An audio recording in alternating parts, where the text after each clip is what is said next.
Hello students, I hope you are doing well. आज की class हम एक नए टॉपिक के साथ जा रहे हैं। आज की क्लास में हम शुरू कर रहे हैं ब्लड फ्लूइड एंड सर्कुलेशन।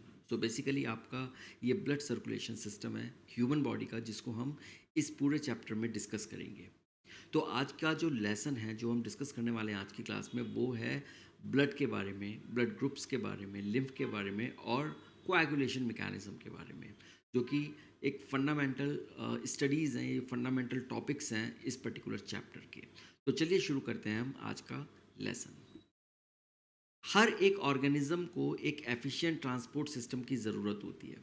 वो इसलिए क्योंकि उनको जितने भी यूज़फुल सब्सटेंस चाहिए होते हैं सेल्स की एक्टिविटीज़ के लिए, सेल के अंदर डिफरेंट रिएक्शंस के लिए, वो सेल के अंदर चाहिए। और उसके अलावा जब ये सारी एक्टिविटीज़ होती हैं और जो वेस्ट प्रोडक्ट बनता है, उसको वेस्ट प्रोडक्ट को वहाँ से उस सेल के बाहर निकालने के लिए, तो वो दोनों प्रोसेसेस के लिए हमको एक एफिशिएंट ट्रांसपोर्टेशन सिस्टम की ज़रूरत होती है और ये हर एक ऑर्गेनिज्म के लिए ज़रूरी है।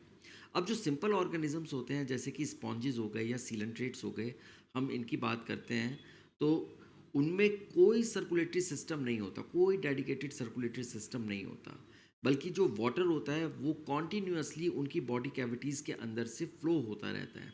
तो आप देख सकते हैं यहाँ पर कि ये स्पॉन्ज है और ये आपका एक तरीके का सीलेंट्रेट है या हाइड्रा है। तो इसमें आप देखिए कि ये वाटर है, ये इसके अंदर जो कैविटी है जिसको हम लोग सेंट्रल कैविटी बोलते हैं, ये स्पॉन्जोसील बोलते हैं, और यहाँ से ये बाहर की साइड निकल रहा है। और यहाँ पर ये बिकॉज़ ये इसका सिर्फ एक एक ही इसका माउथ है जहाँ से ये वाटर अंदर जाता है और इसी से ये बाहर आता है, तो इसमें कोई ऐसा टू वे सिस्टम नहीं है। तो यहाँ पर भी वाटर जो है इसकी ये गैस्ट्रोवैस्कुलर कैविटी है, इसके अंदर जाता है, इसके अंदर यूज़ होता है और वो वेस्ट मटेरियल के लिए वो बाहर निकल जाता है। तो दोनों ही केसेस में बिकॉज़ ये स्पॉन्जेस और सीलेंट्रेट्स, ये दोनों आपके वाटर या एक्वेटिक एनिमल्स होते हैं, राइट? आप जानते हैं इस चीज़ के लिए, तो वाटर इनके लिए बहुत एसेंशियल है और ये वाटर हर चीज़ को सर्कुलेट करता है।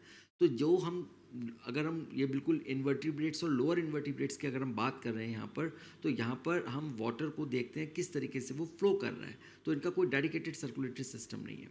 अब हो क्या रहा है कि जो सेल्स होती हैं, वो भी एक इनका ऑर्गेनाइजेशन बहुत सिंपल होता है, राइट? तो अब सिंपल ऑर्गेनाइजेशन है, लेकिन ऑर्गेनाइजेशन है, वहाँ पर सेल्स हैं, तो वो ऑक्सीजन को या न्यूट्रिएंट्स को या वेस्ट को जैसे भी उनको एक्सचेंज करना होता है वाटर के साथ, वो आराम से डायरेक्टली एक्सचेंज करती हैं और जो सराउंडिंग वाटर होता है उसके साथ एक्सचेंज करती हैं। तो इसलिए ये वाटर कोई चैनलाइज नहीं होता यहाँ पर।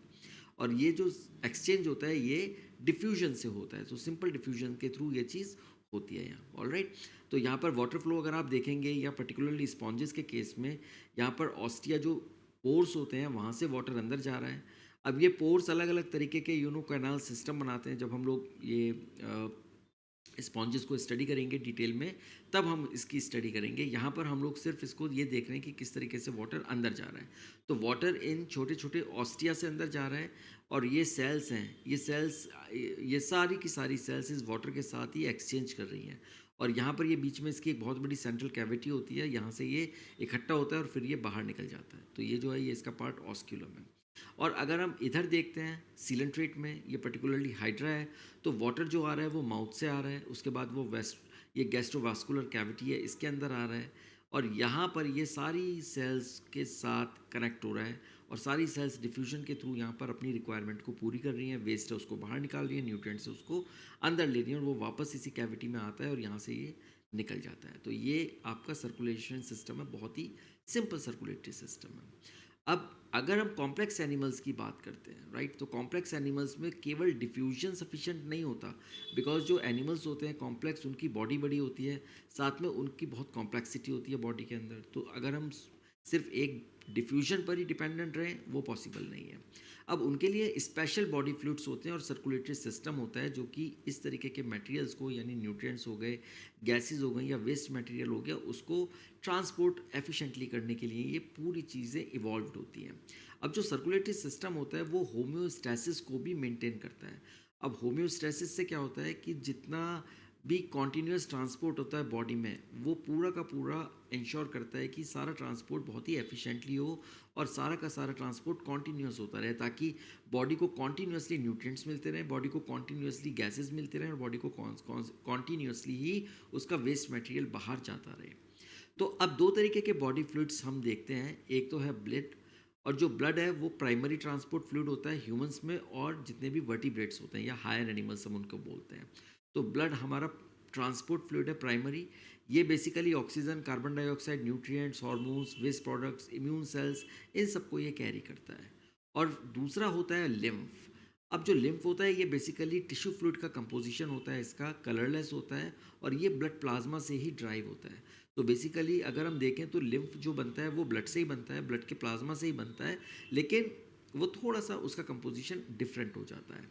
और इसका जो बेसिक फंक्शन होता है वो होता है कि जो हमारे जो टिश्यूज़ हैं उनके अंदर जितनी भी सेल्स हैं या टिश्यूज़ हैं वो उसको वहाँ तक वो लेके जाते हैं सारे जो भी ब्लड के कंपोनेंट्स होते हैं, जो ब्लड के आपके न्यूट्रिएंट्स हो गए, जो गैसेस हो गई, उनको वो सेल्स तक पहुंचाने का काम करते हैं और सेल्स से वो वेस्ट प्रोडक्ट को वापस ब्लड तक ले जाने का काम करते हैं। तो ये जो काम करते हैं ये लिम्फ करते हैं। इसके अलावा ये इनका रोल इम्यूनिटी में भी होता है, वो बहुत इंपॉर्टेंट रोल है, वो हम आगे देखते हैं।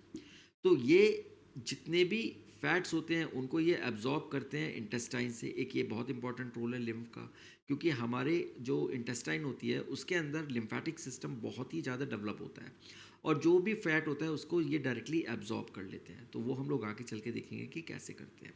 इसके अलावा जैसे मैंने आपको बोला कि इनके अंदर लिम्फोसाइट्स होती हैं और ये इम्यूनिटी को बेसिकली मेंटेन करते हैं। तो बॉडी के अंदर जितने भी वर्टिब्रेट्स होते हैं उनके अंदर इम्यून सिस्टम डेवलप होता है और उस इम्यूनिटी को मेंटेन करने का काम ये लिम्फ करता है या लिम्फेटिक सिस्टम करता है।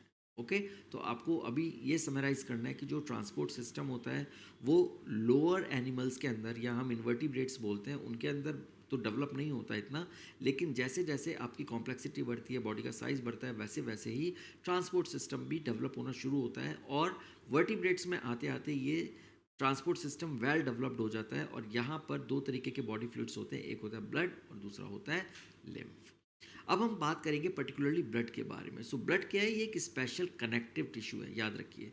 ये एग्जाम में काफ़ी पूछा जाता है कि which kind of tissue is blood. तो ब्लड क्या है? ये स्पेशल कनेक्टिव टिश्यू है और इसकी जो नेचर होती है वो फ्लूइड होती है, यानी ये ये लिक्विड होता है। सो बेसिकली ये फ्लूइड मैट्रिक्स होता है, इसके अंदर प्लाज्मा होता है और फॉर्म्ड एलिमेंट्स होते हैं। तो अगर हम देखें प्लाज्मा जो है वो 55% ऑफ द ब्लड बनाता है। तो ब्लड जितना भी ब्लड होता है किसी भी ऑर्गेनिज्म के अंदर उसका 55% जो होता है वो प्लाज्मा होता है। बेसिकली ये स्ट्रॉ कलर्ड यानी हल्का सा पेल येलो कलर का होता है और ये विस्कस फ्लूइड होता है। ऑलराइट, इसके अंदर 90 से 92% वाटर होता है, 6 से 8% इसके अंदर प्रोटीन होता है और इसके अलावा इसमें small amounts of minerals, nutrients और दूसरे सब्सटेंसेस होते हैं। ये हम प्लाज्मा के कंपोजिशन की बात कर रहे हैं। अब इसके अंदर जो मेजर प्रोटीन्स होते हैं वो तीन तरीके के प्रोटीन्स होते हैं। एक है फिब्रिनोजन। फिब्रिनोजन का मेन काम होता है ब्लड क्लॉटिंग में। सो बेसिकली ये ब्लड क्लॉटिंग और कोएगुलेशन में काम करता है।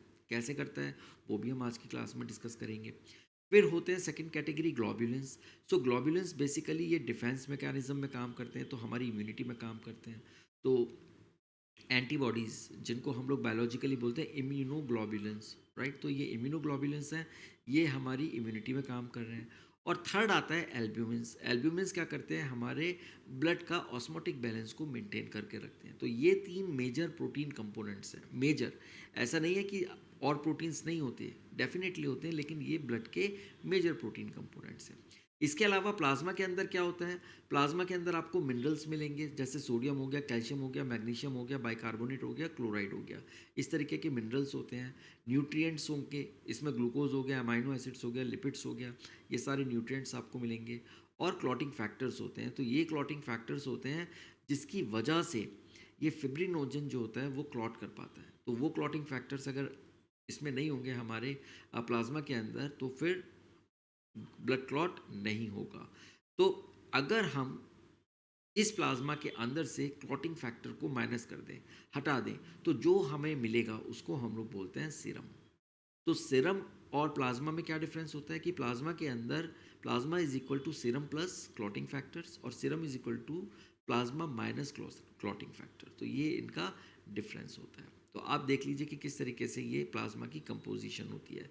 इसके अंदर आपको वाटर हो गया, प्रोटीन्स हो गए ये, और सारे कॉन्स्टिट्यूएंट्स हो गए। ओके, 55% इसका कंपोजिशन होता है। अब बचता है 45%। अब ये जो 45% होते हैं इनको हम लोग बोलते हैं फॉर्म्ड एलिमेंट्स। तो ये जो फॉर्म्ड एलिमेंट्स होते हैं, ये इसमें क्या क्या मिलेगा आपको, ये होती हैं एरिथ्रोसाइट्स जो आपकी आरबीसीज होती हैं, इसके अलावा डब्ल्यूबीसीज जिनको हम ल्यूकोसाइट्स बोलते हैं, और प्लेटलेट्स। तो इनको हम लोग कलेक्टिवली बोलते हैं फॉर्म्ड एलिमेंट्स। ओके, अब ब्लड के अंदर 99% जो होती हैं वो आरबीसीज होती हैं, तो वो हमारे फॉर्म्ड एलिमेंट्स 99% जो हैं, ये 99% हमारा आरबीसीज हो गए। अब ल्यूकोसाइट्स जो होती हैं वाइट ब्लड सेल्स, वो लगभग 1% होती हैं, और प्लेटलेट्स जो होती हैं वो लेस देन 1% होती हैं। तो इस तरीके से ये परसेंटेज वाइज डिस्ट्रीब्यूशन है इन तीनों का, एरिथ्रोसाइट्स, ल्यूकोसाइट्स और प्लेटलेट्स का। तो ये चीज़ें, ये जो कंपोजिशन मैं आपको बता रहा हूँ, ये सब आपके टिप्स पे होना चाहिए। अब अगर हम बात करते हैं एरिथ्रोसाइट्स की, तो ये सबसे ज़्यादा एबंडेंट सेल्स होती हैं ब्लड के अंदर।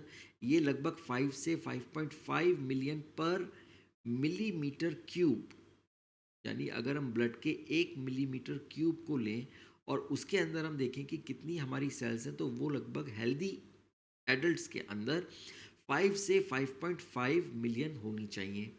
ये बनती कहाँ पर है, ये रेड बोन मैरो जो होता है एडल्ट्स के अंदर, वहाँ पर बनती हैं। तो बोन मैरो कहाँ मिलेगा आपको, लॉन्ग बोन्स के अंदर मिलेगा, या आपके स्टर्नम के अंदर मिलेगा। वहाँ पर ये स्पॉन्जी टिश्यू होता है, अंदर होता है, वहाँ पर इनका फॉर्मेशन होता है। तो इनफैक्ट ये आरबीसीज ही नहीं बल्कि डब्ल्यूबीसीज वगैरह जितनी भी सेल्स होती हैं हमारे ब्लड की, उन सब का फॉर्मेशन वहीं बोन मैरो के अंदर होता है। अब जो इनकी शेप होती है वो होती है बाई कॉनकेव ह्यूमंस के अंदर, और इनके अंदर कोई न्यूक्लियस नहीं होता। और ये हम ह्यूमंस बिकॉज मैमल्स में आते हैं, तो ये चीज़ मोस्ट ऑफ द मैमल्स के लिए भी ये ट्रू होती है। अब इनके अंदर हीमोग्लोबिन मिलता है, और हीमोग्लोबिन क्या है, ये बेसिकली आयरन कंटेनिंग प्रोटीन होता है जो कि इसको रेड कलर देता है। तो जितनी भी आरबीसीज होती हैं आप देखेंगे वो रेड कलर की होती हैं, और वो रेड कलर किसकी वजह से होता है, वो रेड कलर होता है इस हीमोग्लोबिन की वजह से, जो कि आयरन कंटेनिंग प्रोटीन होता है। और अगर हम एक हेल्दी इंडिविजुअल की बात करें, तो लगभग 12 से 16 ग्राम हीमोग्लोबिन पर 100 ml ऑफ ब्लड के अंदर आपको मिलेगा।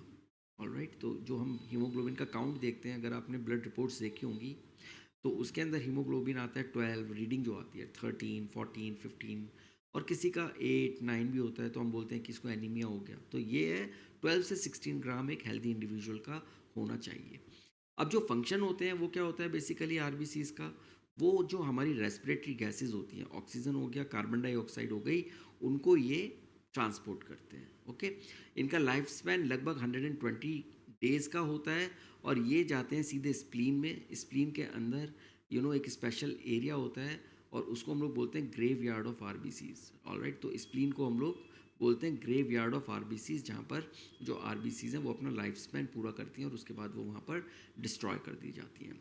सो हीमोग्लोबिन जो होता है उसका मेन काम क्या होता है, वो ऑक्सीजन को बाइंड करता है लंग्स में, और वो टिश्यूज़ तक ट्रांसपोर्ट करता है। इसके अलावा वो कार्बन डाइऑक्साइड को भी टिश्यूज़ से लेके जाता है और लंग्स तक छोड़ के आता है। तो ये चीज़ हमने रेस्पिरेशन वाला जो चैप्टर है उसके अंदर बहुत डिटेल में स्टडी की है।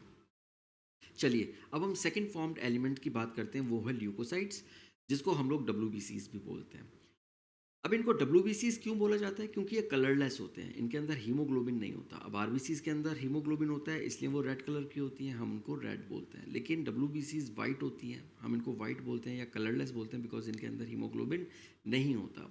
अब आरबीसीज जो होते हैं या एरिथ्रोसाइट्स होते हैं, ये इन्यूक्लिएटेड होती हैं, इनके अंदर न्यूक्लियस नहीं होता। लेकिन जो हमारी ल्यूकोसाइट्स होती हैं वो न्यूक्लिएटेड होती हैं, और जो उनका नंबर होता है वो रिलेटिवली फीवर होता है। अब रिलेटिवली नहीं, बहुत ज़्यादा फीवर होता है, बिकॉज यहाँ पर 99% है और ये लगभग 1% होती हैं। इनका जो एवरेज काउंट होता है एडल्ट के अंदर, वो लगभग 6000 से 8000 पर मिलीमीटर क्यूब होता है। तो आप देखिए यहाँ पर हम बात करते हैं 5 से 5.5 मिलियन, यानी 1 मिलियन हो गया 10 लाख, और 1 मिलीमीटर क्यूब के अंदर 50 लाख से 55 लाख के करीब ये आरबीसीज होती हैं। लेकिन यहाँ पर अगर हम देखें ल्यूकोसाइट, ये सिर्फ 6000 से 8000 होती हैं। तो आप देख सकते हैं कि डिफरेंस कितना बड़ा है यहाँ।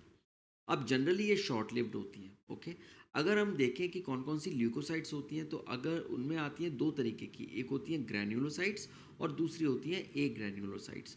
तो जो ग्रैन्युलोसाइट्स होती हैं उनके अंदर ग्रैन्यूल्स आपको देखने को मिलेंगे माइक्रोस्कोप में, और ए ग्रैन्युलोसाइट्स जो होती है उनके अंदर कोई ग्रैन्यूल्स आपको देखने को नहीं मिलती। इसीलिए हम इन दोनों को अलग अलग करके डिवाइड करते हैं। अब जो ग्रैन्युलोसाइट्स होती हैं वो 3 तरीके की होती हैं।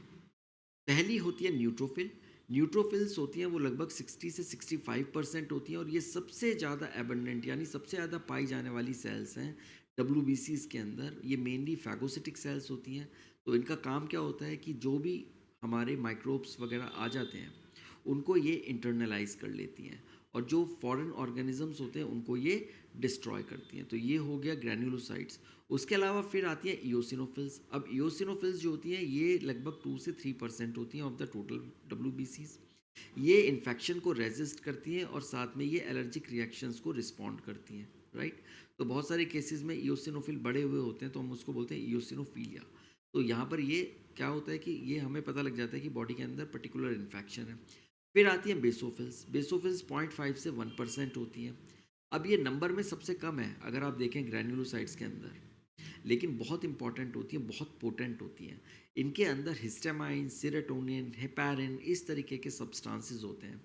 और जब भी बॉडी के अंदर कोई भी इन्फ्लेमेटरी रिएक्शन होता है, जैसे कि एलर्जी हम जिसको बोलते हैं, किसी को डस्ट से एलर्जी होती है, किसी को पॉलन से एलर्जी होती है, किसी को मिल्क से एलर्जी होती है, किसी को फूड से एलर्जी होती है, या इवन बी स्टिंग काट लेते हैं, यानी ये जो वैस्प या बीज हो गए अगर इनका स्टिंग काट लेता है या इनका स्टिंग बॉडी के अंदर चला जाता है तो अचानक से जो एकदम रिएक्शन होता है उसको हम लोग बोलते हैं इन्फ्लेमेटरी रिएक्शन। और ये जो कंपोनेंट्स हैं, हिस्टामाइन हो गए, सीरोटोनिन हो गए, हेपारिन हो गए, ये सारे के सारे इमीडिएटली रिलीज़ हो जाते हैं और रिलीज़ होते ही ये बॉडी को अचानक से ये इन्फ्लेमेटरी रिस्पॉन्स देते हैं। तो इसी को कम करने के लिए डॉक्टर्स क्या करते हैं, प्रिस्क्राइब करते हैं एंटी इन्फ्लेमेटरी ड्रग्स। लेकिन वो एंटी इन्फ्लेमेटरी ड्रग्स के अलावा एंटी हिस्टामाइंस भी होती हैं। उनके अंदर हिस्टामाइन को कम करने के लिए यानी बॉडी के अंदर कम रिलीज़ हो उसको कंट्रोल करने के लिए एंटी हिस्टामाइंस दी जाती हैं, राइट। तो ये जो हैं जिनको बहुत ज़्यादा छींकें आती हैं या जिनको बहुत ज़्यादा एलर्जी हो जाती है, रैशेज़ हो जाते हैं, उसमें ये सारी दवाइयाँ दी जाती हैं क्योंकि हम चाहते हैं कि ये बॉडी के अंदर जो हिस्टामाइन, सेरोटोनिन, हेपारिन है ये थोड़ा कम रहे। तो ये रोल आपको समझ में आ गया इन तीनों का, ग्रैन्युलोसाइट्स का। अब हम मूव करते हैं ए ग्रैन्युलोसाइट्स की तरफ। यहाँ पर ये 2 तरीके की होती हैं। एक है आपकी लिम्फोसाइट्स। अब लिम्फोसाइट्स लगभग 20 से 25% होती हैं। ये 2 तरीके की होती हैं, एक है हमारी बी लिम्फोसाइट, एक है हमारी टी लिम्फोसाइट। सो बी लिम्फोसाइट जो होती हैं उनका डेवलपमेंट होता है बोन मैरो के अंदर। B for bone marrow, B for B lymphocytes, याद रखिए। और ये बी लिम्फोसाइट्स जब डिफ्रेंशिएट करती हैं तो ये प्लाज्मा सेल्स बनाती हैं और वो जो प्लाज्मा सेल्स होती हैं वो एंटीबॉडीज़ को सिक्रीट करती हैं। तो जब हमने इम्यूनिटी वाला चैप्टर आप पढ़ेंगे क्लास 12th में, वहाँ पर इनको बहुत डिटेल के अंदर लिया गया है। एक होती है टी लिम्फोसाइट्स। अब टी लिम्फोसाइट्स भी बी लिम्फोसाइट्स की तरह ही होती हैं, लेकिन इनका डेवलपमेंट कहाँ होता है, इनका डेवलपमेंट होता है थाइमस के अंदर। So T for thymus. तो T for thymus, T for T lymphocytes. तो यहाँ पर जो हमारी ये टी लिम्फोसाइट्स होती हैं ये मेनली काम करती हैं हमारे एमएचसी मॉलिक्यूल्स के साथ, यानी कुछ ऐसी सेल्स होती हैं जो जो डायरेक्टली सेल्स को किल करती हैं, यानी इन्फेक्टेड सेल्स को किल करती हैं। अब 2 तरीके के इन्फेक्शन आप समझिए। एक इन्फेक्शन हो गया जो कि बैक्टीरिया के थ्रू होता है। तो बैक्टीरिया तो एक इंडिपेंडेंट इंडिविजुअल ऑर्गेनिज्म है, तो उसको आपको किल करने के लिए क्या है कि आप फैगोसाइटोसिस के थ्रू आप उसको इंटरनलाइज कर सकते हैं और उसको किल कर सकते हैं। लेकिन वायरसेस के केस में क्या है, वायरसेस तो इंडिपेंडेंट नहीं होते, उनको अपने आप को रेप्लिकेट करने के लिए किसी सेल की ज़रूरत पड़ती है। तो वो क्या करते हैं, सबसे पहले होस्ट की सेल के अंदर जाते हैं और वहाँ इन्फेक्शन ये प्रोड्यूस करते हैं। अब होस्ट सेल की मशीनरी का ये यूज़ करते हैं और अपने आप को रेप्लिकेट करते हैं। तो बेसिकली अगर हमको उस इन्फेक्शन को ख़त्म करना है, वायरल इन्फेक्शन को ख़त्म करना है, तो हमको उस सेल को मारना पड़ेगा जिसके अंदर वो वायरस छुपा हुआ है और अपने आप को रेप्लिकेट कर रहा है। तो ये जो टी सेल्स होती हैं ये इंपॉर्टेंट रोल यहाँ पर प्ले करती हैं कि ये उन सेल्स को आइडेंटिफाई करती हैं बॉडी के अंदर जहाँ पर वायरसेस का इन्फेक्शन है और फिर उसको डिस्ट्रॉय करती हैं। तो हम ऐसी सेल्स को बोलते हैं जो साइटोटॉक्सिक सेल्स। ओके, तो ये सारी चीज़ें हम लोग पढ़ेंगे इम्यून वाले चैप्टर के अंदर। तो यहाँ पर ए ग्रैन्युलोसाइट्स हो गए, लिम्फोसाइट्स। फिर आती हैं दूसरी मोनोसाइट्स। मोनोसाइट्स होती हैं 6 to 8%। और ये एक तरीके की फैगोसिटिक सेल्स होती हैं, यानी फैगोसाइट्स होती हैं जो कि किसी भी फॉरेन बॉडी को या फॉरेन ऑर्गेनिज्म को इंटरनलाइज करके उसको डाइजेस्ट कर देती हैं। तो ये इन दोनों का काम होता है। तो आपने देखा कि किस तरीके से ये ग्रैन्युलोसाइट्स और ए ग्रैन्युलोसाइट्स हमारी ल्यूकोसाइट्स हैं, राइट? तो इनका मेन फंक्शन जो है ल्यूकोसाइट्स का वो है हमारा डिफेंस और इम्यूनिटी।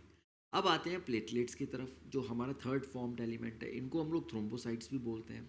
ये बेसिकली सेल फ्रैगमेंट्स होते हैं जो कि मेगा कैरियोसाइट्स, ये स्पेशल सेल्स होती हैं बोन मैरो के अंदर, उनके ये सेल फ्रैगमेंट्स होते हैं। इनका जो काउंट होता है हेल्दी ब्लड के अंदर वो लगभग 1.5 लाख से लेके 3.5 लाख पर मिलीमीटर क्यूब होता है। और इनके अंदर ग्रैन्यूल्स होते हैं इन फ्रैगमेंट्स के अंदर, और ये ग्रैन्यूल्स बहुत सारे सब्सटेंसेस को रिलीज़ करते हैं जो कि कोएगुलेशन या क्लॉटिंग में काम करते हैं। तो इनका मेन काम क्या है? वो काम है ब्लड क्लॉट करना। तो इनका अगर कम हो जाता है नंबर, तो उससे क्या है, क्लॉटिंग डिसऑर्डर होने के चांसेस होते हैं और एक्सेसिव लॉस हो जाता है ब्लड का। तो आपने देखा होगा कि जो जिन लोगों को डेंगू हो जाता है, राइट, तो डेंगू के केस में क्या है कि प्लेटलेट्स डाउन हो जाते हैं, और वो जब प्लेटलेट्स डाउन हो जाते हैं तो उससे क्या है कि इनका ब्लड का, इसका जो आपका ब्लड का एक्सेसिव लॉस होने का चांस बढ़ जाता है। तो ब्लड की जो वेसल्स हैं वो रप्चर होने के चांसेस बढ़ जाते हैं और काफ़ी केसेस में डेथ भी हो जाती है, जिसको हम लोग बोलते हैं कि हैमरेज हो गया।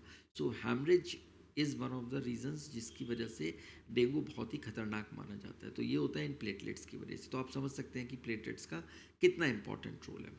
अब ब्लड क्लॉटिंग में ये हेल्प करते हैं, इनका मेन फंक्शन है। इसके अलावा ये बॉडी में अगर कहीं पर भी हैमरेज हो जाता है तो उसको इमीडिएटली ये प्लग इन कर देते हैं, उसको रोक देते हैं ताकि ब्लड का लॉस ना हो।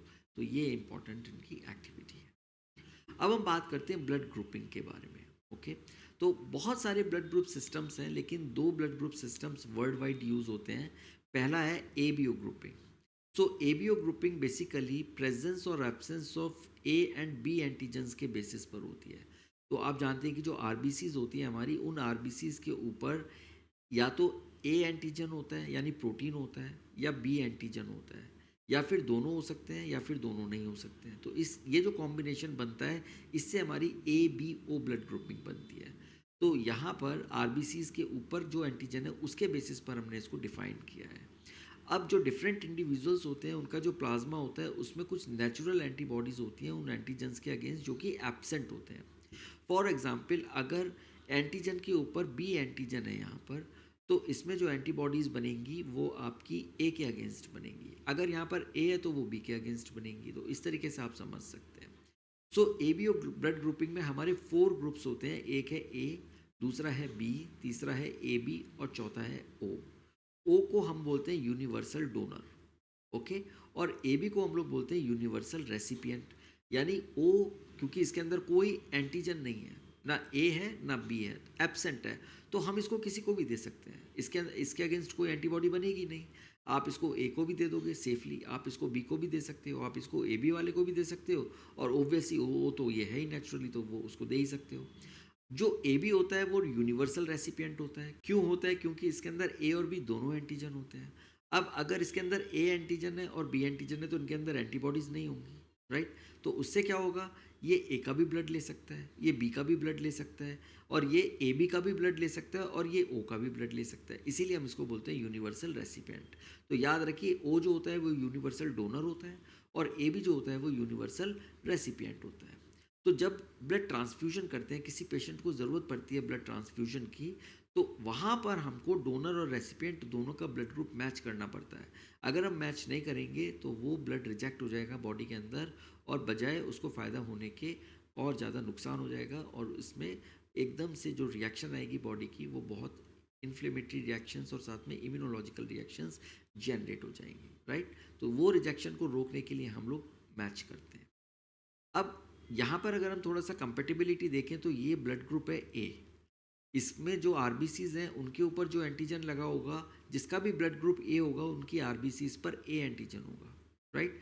उनके प्लाज्मा में जो एंटीबॉडीज होगी वो बी होगी, और जो कंपेटिबिलिटी होगी ब्लड ग्रुप की, बिकॉज ए तो वो ले ही लेगा, साथ में ओ जो कि यूनिवर्सल डोनर है वो भी ये ले सकता है। इसी तरीके से ब्लड ग्रुप बी की बात करें तो जिसका ब्लड ग्रुप बी है उसकी आरबीसीज में बी एंटीजन लगा हुआ है, और उसके प्लाज्मा में एंटी ए एंटीबॉडीज़ हैं, और ये जो ब्लड ग्रुप ले सकता है वो बी को ले सकता है और ओ को ले सकता है। अब जिसका ब्लड ग्रुप ए बी है उसकी आरबीसीज में ए बी है और बी भी है, दोनों एंटीजन्स लगे हुए हैं, तो इनके अंदर कोई एंटीबॉडीज़ नहीं होंगी, और जब इनके अंदर एंटीबॉडीज़ नहीं होंगी तो ये चारों में से कोई सा भी ब्लड ग्रुप एक्सेप्ट कर सकते हैं। तो वो ए बी भी कर सकते हैं, ए कर सकते हैं, बी कर सकते हैं और ओ कर सकते हैं। और जो ओ होता है इसके ऊपर कोई भी एंटीजन नहीं होता, तो इसके अंदर दोनों एंटीबॉडीज़ होंगी, ए की भी एंटीबॉडीज़ होंगी और बी के भी अगेंस्ट एंटीबॉडीज़ होंगी। लेकिन यहाँ पर ये सिर्फ और सिर्फ ओ का ही ब्लड ग्रुप एक्सेप्ट कर सकता है। इसमें ना ए जा सकता, ना बी जा सकता, ना ए भी जा सकता। तो सबसे ज़्यादा जो ब्लड ग्रुप ओ वाले लोग होते हैं उनके लिए एक तरीके का खतरा ये होता है कि उनको ओ का ही ब्लड ग्रुप चढ़ाना होता है, और अगर कहीं किसी हॉस्पिटल में ओ अवेलेबल नहीं होता तो बड़ा मुश्किल हो जाता है। तो इसीलिए जो ओ वाले ब्लड ग्रुप वाले हैं उनको बड़ा ध्यान देना चाहिए, और उनको यू नो बाकी को तो मैं बोलता हूँ कि सभी को ही ब्लड को डोनेट करना चाहिए, लेकिन ओ वालों को ज़रूर करना चाहिए, बिकॉज एक ओ वाला ही दूसरे ओ वाले की जान बचा सकता है। लेकिन बाकी के केसेस में ओ और ए या ओ और बी या ओ और ए बी वाले एक दूसरे की जान बचा सकते हैं। So group O can be donated to a person with any other blood group. So O is known as universal donor and AB is known as universal recipient. अब दूसरी जो ब्लड ग्रुपिंग का टाइप है वो होती है R H grouping. अब R H क्या है? ये भी एक एंटीजन होता है, राइट, जिसको हम लोग बोलते हैं आर एच एंटीजन। और लेकिन ये जो एंटीजन है ये रीसस मंकी, एक तरीके की स्पीशीज है मंकी की, उसके ब्लड में ये एंटीजन जैसा ये एंटीजन होता है, इसलिए हमने इसका नाम दे दिया आर एच एंटीजन। ये भी आरबीसीज में प्रेजेंट होता है और लगभग 80% में होता है ये ह्यूमंस के अंदर। अब दो तरीके के ह्यूमंस हो गए, एक जिनके अंदर ये आर एच पॉजिटिव है यानी आर एच एंटीजन है, और दूसरा आर एच निगेटिव जिनके अंदर आर एच एंटीजन एब्सेंट होता है। तो जो आर एच निगेटिव पर्सन है, अगर वो आर एच पॉजिटिव पर्सन के साथ एक्सपोज हो जाए, उसका ब्लड के साथ एक्सपोज हो जाए, तो उससे क्या होगा, ये जो उसकी जो आर एच निगेटिव पर्सन है उसके अंदर एंटीबॉडीज बननी शुरू हो जाएंगी जो इस आर एच एंटीजन के अगेंस्ट होंगी। और इससे क्या होगा कि जो आर एच का ग्रुपिंग है वो मैच होना चाहिए ट्रांसफ्यूजन के लिए। अगर कोई पर्सन आर एच निगेटिव है और उसके ब्लड में आर एच पॉजिटिव का ब्लड मिक्स हो जाता है, तो उस केस में क्या होगा, अब उसकी बॉडी के अंदर तो वो एंटीजन नहीं है, तो जो एंटीजन नहीं है तो क्या है कि उसकी बॉडी की जो लिम्फोसाइट्स हैं वो आर एच एंटीजन को एज ए फॉरेन रिकॉग्नाइज करेंगी और उनके अगेंस्ट एंटीबॉडीज़ बनानी शुरू कर देंगी। तो उससे क्या होगा, वो R H positive group R H negative वाले को नहीं दे सकते।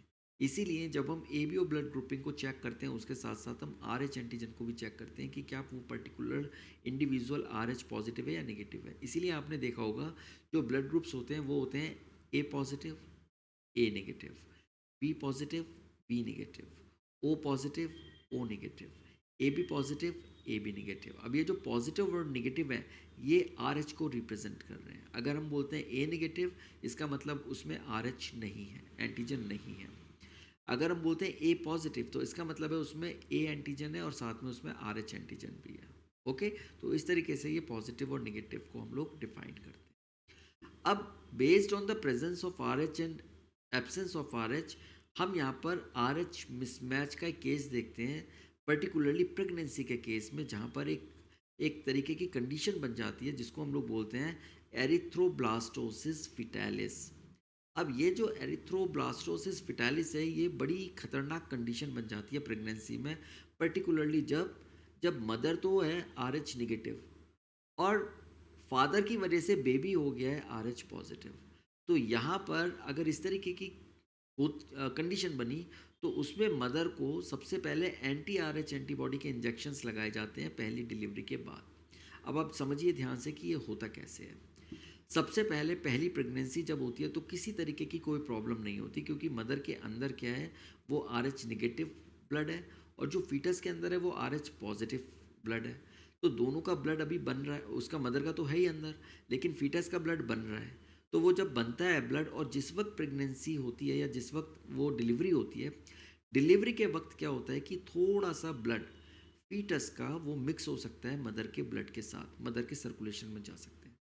और अगर ये ऐसा होता है तो उसमें क्या हो गया, बिकॉज उस पर्टिकुलर कंडीशन में मदर के अंदर आर एच एंटीबॉडीज़ बनना शुरू हो जाती हैं, तो फर्स्ट प्रेगनेंसी सेफ है। फर्स्ट प्रेगनेंसी में कोई प्रॉब्लम नहीं आएगी। लेकिन जब सब्सिक्वेंट प्रेगनेंसीज होती हैं, सेकंड प्रेगनेंसी में क्या होगा कि मदर के अंदर ऑलरेडी ये एंटीबॉडीज़ बनी हुई हैं, और यहाँ पर अगर बेबी है उसके अंदर भी RH पॉजिटिव ब्लड आ गया, तो उस केस में क्या होगा, वो एंटीबॉडीज़ उस बेबी के लिए खतरनाक हो सकती हैं, और इस केस में ये फीटस को डिस्ट्रॉय कर सकती हैं। इसीलिए इस कंडीशन को हम लोग बोलते हैं एरिथ्रोब्लास्टोसिस फिटालिस। तो इस कंडीशन को बचाने के लिए मदर को फर्स्ट प्रेगनेंसी के बाद, और जब ये इस्टेब्लिश हो जाता है कि भाई मदर का जो ब्लड है वो RH नेगेटिव है और जो फर्स्ट प्रेगनेंसी हुई है वो पॉजिटिव हुई है, तो मदर को एंटी RH एंटीबॉडी के इंजेक्शन दे दिए जाते हैं, जिससे कि आगे की प्रेगनेंसीज को सेव किया जा सके। तो अब होगा क्या कि जो एंटी RH एंटीबॉडीज़ हैं, ये क्या करेंगी, जो मदर के अंदर जो एंटीबॉडी बनेंगी उनके अगेंस्ट ये एंटीबॉडीज़ होंगी और ये उसको क्लियर करने में हेल्प करेंगी। तो इसलिए ये first pregnancy is always safe, लेकिन सब्सिक्वेंट प्रेगनेंसीज जैसे जैसे बढ़ती जाएंगी, सेकेंड प्रेगनेंसी में कम खतरा होगा, लेकिन थर्ड प्रेगनेंसी में ज़्यादा खतरा होगा, फोर्थ में और ज़्यादा खतरा होगा। तो इस तरीके से ये जो कंडीशन है, ये कंडीशन इस तरीके के रिस्की प्रेगनेंसीज को सामने लेके आती है। तो ब्लड ग्रुप बड़ा इम्पॉर्टेंट फैक्टर होता है ये सब को देखने के लिए। और मैं तो हमेशा ये बात बोलता हूँ कि अगर जब भी अगर मैच मेकिंग होती है शादी के लिए, तो जन्मपत्री वगैरह लोग दिखाते हैं, इट्स ओके, वो एक अपना फेथ है, लेकिन ब्लड ग्रुप और बाकी की चीज़ों का स्क्रीनिंग होना बेहद ज़रूरी होता है। चलिए, अब हम बात करेंगे ब्लड कोएगुलेशन के बारे में। तो कोएगुलेशन का क्या मतलब होता है? कोएगुलेशन का मतलब होता है ब्लड का जमना, थक्का जमना। तो कोएगुलेशन एक मैकेनिज्म है जो कि एक्सेसिव ब्लड लॉस को प्रिवेंट करती है हमारी बॉडी में, राइट? अब ब्लड के अंदर कुछ कोएगुलेशन या क्लॉटिंग फैक्टर्स होते हैं जो किसी भी ट्रॉमा या इंजरी की वजह से इमीडिएटली वो रिस्पॉन्ड करते हैं और वो ब्लड को लॉस होने से बचाते हैं।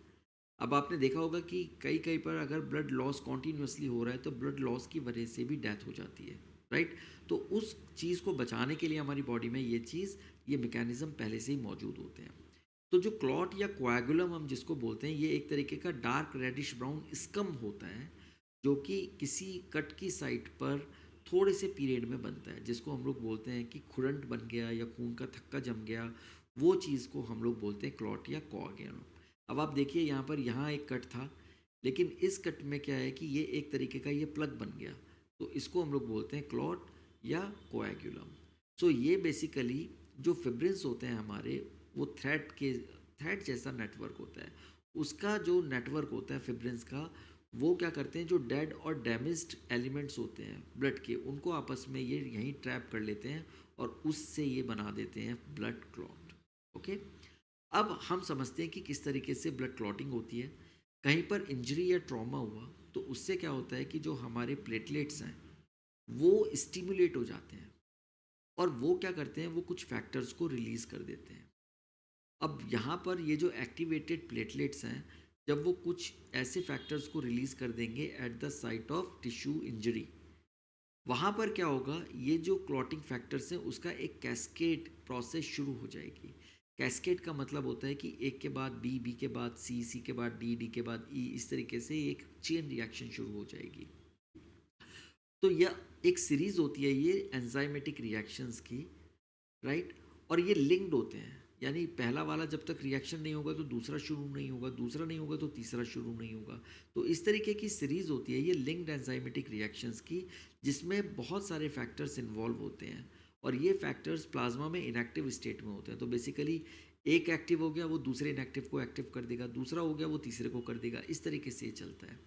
और अल्टीमेटली एक एंजाइम कॉम्प्लेक्स होता है जिसको बोलते हैं थ्रोम्बोकाइनेज, जिसमें कैल्शियम की ज़रूरत होती है, वहाँ पर इस कॉम्प्लेक्स का फॉर्मेशन हो जाता है। So calcium ions they play a very important role in clotting. Okay, तो अब ये क्या करेगा थ्रोम्बोकाइनेज, ये इनएक्टिव प्रोथ्रोम्बिन को एक्टिव एंजाइम थ्रोम्बिन के अंदर चेंज कर देगा, राइट? तो यहाँ पर ये कैल्शियम की ज़रूरत होती है, बिकॉज थ्रोम्बोकाइनेज को कैल्शियम की ज़रूरत होती है। और फिर ये थ्रोम्बिन क्या करेगा, ये जो हमारा इनएक्टिव फिब्रिनोजन है, ये थ्रोम्बिन उस इनएक्टिव फिब्रिनोजन को फिब्रिन यानी थ्रेड्स में कन्वर्ट कर देगा, और जैसे ही फिब्रिन हमारे बन जाएंगे, वो क्या करेंगे, एक तरीके का नेटवर्क बनाना शुरू कर देंगे और उसके अंदर ये डैमेज्ड ब्लड सेल्स और प्लेटलेट्स और आसपास की जो चीज़ें हैं उसको ये ट्रैप कर लेंगे और उसकी वजह से बन जाएगा वहाँ पर क्लॉट। तो आपने देखा कि किस तरीके से क्लॉटिंग होती है। सबसे पहले इंजरी या ट्रॉमा हुई, उससे जो प्लेटलेट्स हैं वो एक्टिवेट हो गए, उन प्लेटलेट्स ने क्या करा, कुछ फैक्टर्स को रिलीज़ करा। अब ये जो क्लॉटिंग फैक्टर्स हैं उन्होंने एक कैस्केड प्रोसेस को स्टार्ट कर दिया।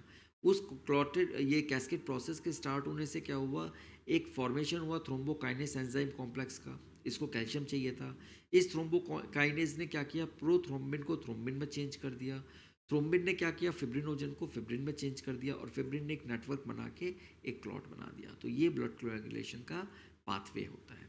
अब इसमें जो की सब्सटेंस है उसमें फिब्रिनोजन है जो कि इनएक्टिव होता है, ये सॉल्युबल प्लाज्मा प्रोटीन होता है। इसके अलावा फिब्रिन होता है वो एक्टिव होता है, ये इनसॉल्युबल थ्रेड्स होते हैं जो कि क्लॉट का नेटवर्क बना देते हैं। उसके अलावा प्रोथ्रोम्बिन होता है जो इनएक्टिव होता है, ये भी प्लाज्मा का प्रोटीन होता है।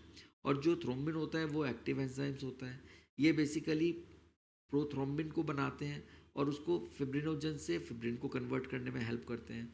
और फिर आता है थ्रोम्बोकाइनेज जो कि प्रोथ्रोम्बिन को थ्रोम्बिन में चेंज करने में हेल्प करता है। तो ये की सब्सटेंसेस हैं जो कि हमारे ब्लड कोएगुलेशन में इन्वॉल्व होते हैं।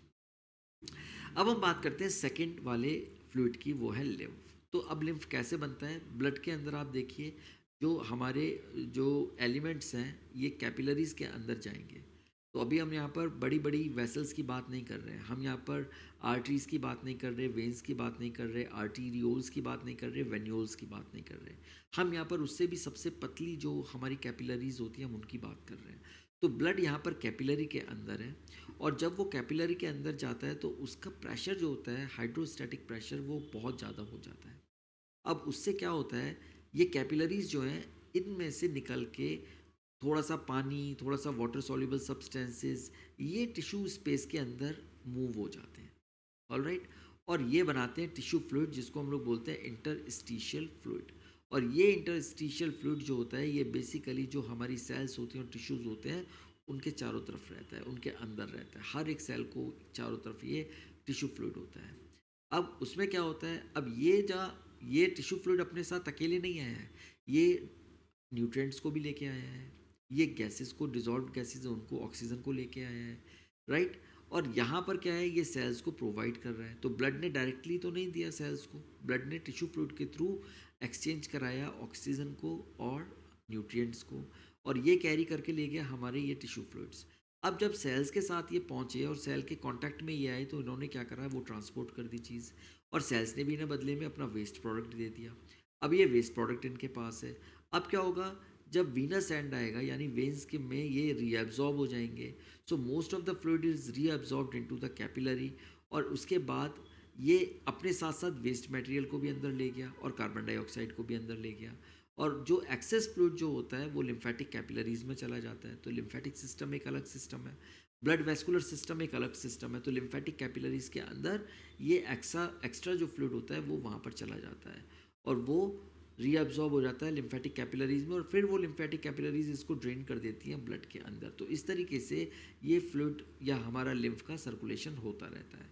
तो अब हम बात करते हैं कि लिम्फ का कंपोजिशन क्या होता है। लिम्फ कलरलेस होता है, बिल्कुल प्लाज्मा की तरह होता है।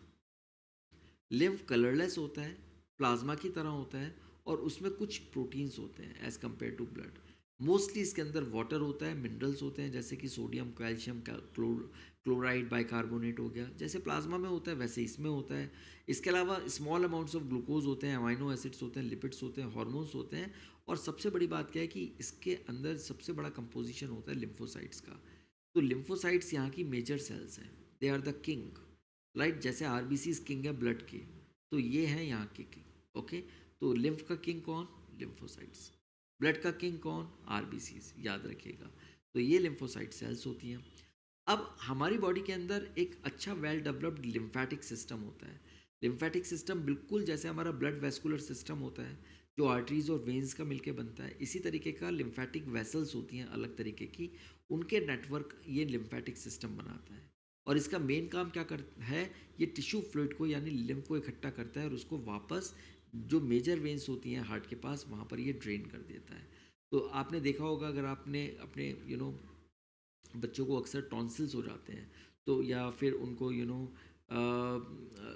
आपने किसी के कान के पीछे देखा होगा कि एक तरीके की गांठ बन जाती है, या गले में कुछ गांठें होती हैं जो बेसिकली लिम्फ नोड्स होते हैं। तो ये इनका मेजर काम क्या होता है लिम्फ नोड्स का, कि ये हमारे इन्फेक्शन को भी ट्रैप करते रहते हैं। ये जो मैंने आपको बताया कि ये ट्रांसपोर्टेशन कर रहे हैं, ये तो चलो ठीक है, एक काम है, लेकिन इसके अलावा मेजर काम, बिकॉज यहाँ लिम्फोसाइट्स किंग है, तो इनका मेजर काम है इम्यूनिटी को प्रोवाइड करना। तो ये जो हमारे लिम्फ नोड्स होते हैं, ये लिम्फ को फिल्टर करते रहते हैं, और इसी फिल्ट्रेशन में क्या होता है कि जो हमारे माइक्रोब्स हैं वो ट्रैप हो जाते हैं यहाँ पर, और उनकी वजह से इन्फ्लेमेशन हो सकता है पर्टिकुलरली लिम्फ नोड के अंदर, और उससे इन्फेक्शन का पता लगता है। तो ये क्या करते हैं, ये जो लिम्फ नोड्स हैं ये लिम्फ को फिल्टर कर रहे हैं। लिम्फेटिक वेसल्स हैं, ये हमारी यहाँ पर चारों तरफ फैली हुई हैं, और थोरेसिक डक्ट है, ये हमारी मेजर लिम्फेटिक वेसल होती है, और ये सब क्लेवियन वेन जो होती है वहाँ पर ये इसको ड्रेन कर देती है। तो पूरा लिम्फ जो होता है वो वहाँ ड्रेन होकर दोबारा से ब्लड का पार्ट बन जाता है। अब लिम्फ के फंक्शंस क्या हैं? सबसे बड़ा फंक्शन है इसका डिफेंस का फंक्शन, बिकॉज इनके अंदर लिम्फोसाइट्स होती हैं जो कि हमारी इम्यूनिटी को या इम्यून रिस्पॉन्स को मेंटेन करके रखती हैं और बॉडी को इन्फेक्शन से बचाती हैं। फिर ये फ्लूइड बैलेंस को मेंटेन करते हैं, क्योंकि एक्सेस टिश्यू फ्लूइड जो होता है या प्रोटीन्स होता है जो ब्लड में, वो वापस आ जाते हैं इसमें। तो इससे क्या होता है कि जो ब्लड का वॉल्यूम और प्रेशर वो बना रहता है। इसके अलावा ये फैट्स का एब्जॉर्प्शन करते हैं तो फैट्स जो हैं वो हमारा जो इंटेस्टिनल विलाई होता है वहाँ पर लैक्टियल्स होते हैं, और वहाँ पर ये फैट को एब्जॉर्ब किया जाता है। तो आप देखेंगे यहाँ पर ये आपकी ये एक लैक्टियल है जिसको हम लिम्फ कैपिलरी बोलते हैं, और ये एक विलस है, राइट। तो यहाँ पर आप देख रहे हैं अंदर ये बीच में आप देखेंगे ग्रीन कलर की, इसको हम लोग बोलते हैं लैक्टियल, और इसके चारों तरफ बहुत बड़ा ब्लड कैपिलरी का पूरा नेटवर्क होता है। तो ब्लड को ये जो फैट्स होते हैं जो भी इंटेस्टाइन के होते हैं उनको ये डायरेक्टली एब्जॉर्ब कर लेते हैं यहाँ पर, ओके। उनका ट्रांसपोर्टेशन होता है लिम्फ के थ्रू। उसके अलावा ये न्यूट्रिएंट्स, हार्मोन्स और जो डिफरेंट सब्सटेंसेस होते हैं बॉडी के, उनको अलग अलग पार्ट्स में ये भेजते हैं। तो ये लिम्फ का फंक्शन होता है। तो आज की क्लास हम यहीं पर ही फिनिश करते हैं, और फिर हम आपसे अगली क्लास में मिलेंगे, इस डिस्कशन को थोड़ा सा आगे बढ़ाएंगे। तब तक आप अपना ध्यान रखिए। Take care and thank you.